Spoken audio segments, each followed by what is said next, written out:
आइए अब रुक करेंगे हम छत्तीसगढ़ की खबर का। भारतमाला परियोजना से जुड़े घोटाला मामले में ईडी ने छत्तीसगढ़ में बड़ी कार्रवाई की है। ईडी की टीम ने राजधानी रायपुर और महासमुंद जिले में एक साथ 9 ठिकानों पर छापे मारे हैं। ईडी की कार्रवाई का प्रमुख केंद्र रायपुर के ला बेस्टा सोसाइटी स्थित हरमीत खनूजा का आवास रहा है। ये कार्रवाई रायपुर विशाखापट्टनम के बीच भारतमाला प्रोजेक्ट के लिए भूमि अधिग्रहण मुआवजे के भुगतान में अनियमितताओं की जांच के सिलसिले में हुई। दरअसल भारतमाला परियोजना के तहत सड़क निर्माण के लिए अधिग्रहित जमीनों के मुआवजे में भारी गड़बड़ी और फर्जीवाड़े के आरोप हैं। इसी कड़ी में मनी लॉन्ड्रिंग के पहलुओं की जांच करते हुए ईडी ने कार्रवाई की। रायपुर के अलावा महासमुंद में भी ईडी की बड़ी कार्रवाई सामने आई है। सुबह करीब 6 बजे ईडी की टीम ने 2 गाड़ियों में महासमुंद के मेघ बसंत इलाके में स्थित व्यवसायी जसबीर सिंह बग्गा के निवास पर पहुंची और छापेमारी शुरू की। कार्रवाई के बाद पूरे मामले में आगे और कई खुलासे होने की संभावना जताई जा रही है। तो भारतमाला प्रोजेक्ट में ईडी की बड़ी कार्रवाई मानी जा रही है। भूमि अधिग्रहण में गड़बड़ी, मुआवजा जिनको देना था उनमें गड़बड़ी, कई सारी चीजें सामने आई, जिसके बाद लगातार अलग अलग ठिकानों पर ईडी ने कार्रवाई की।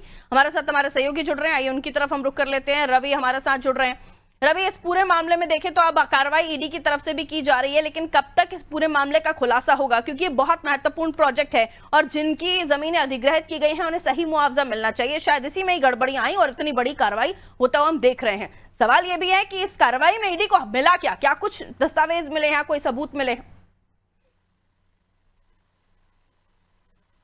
पारुल, देखिए मैं आपको बताना चाहूंगा, महासमुंद में सुबह से जो ईडी की टीम है वो 2 ठिकानों पे यहाँ दबिश दी है।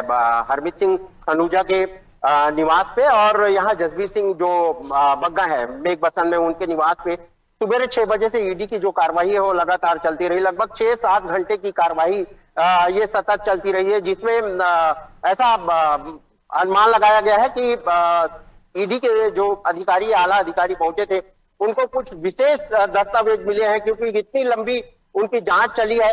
हालांकि ईडी ने अभी किसी प्रकार की मीडिया को ना ही कोई बयान दिया है, ना कोई अपने तरफ से कोई बयान अभी जारी किया है। लेकिन जिस तरीके से कार्रवाई दोनों ठिकानों पे लगभग 6-7 घंटे तक चली है, उसको देख के ये अंदाजा लगाया जा रहा है कि ईडी की जो टीम है उसको भारतमाला जो परियोजना है, जो उसमें जिस तरीके से आर्थिक अनियमितता जो हुई है, उसमें ये घोटाले के लिए कोई बड़ी चीजें हाथ लगी है, इसलिए इतना लंबा ये कार्रवाई है वो चली है। अभी हम सूत्रों से जिस तरीके से पता लगाने की कोशिश कर रहे हैं, लेकिन ईडी ने अभी ये सारी अपनी जो जांच में किस तरीके से कुछ फाइलें मिली हैं और क्या क्या दस्तावेज मिले हैं, इसकी किसी प्रकार की कोई जानकारी अभी उपलब्ध नहीं कराई गई।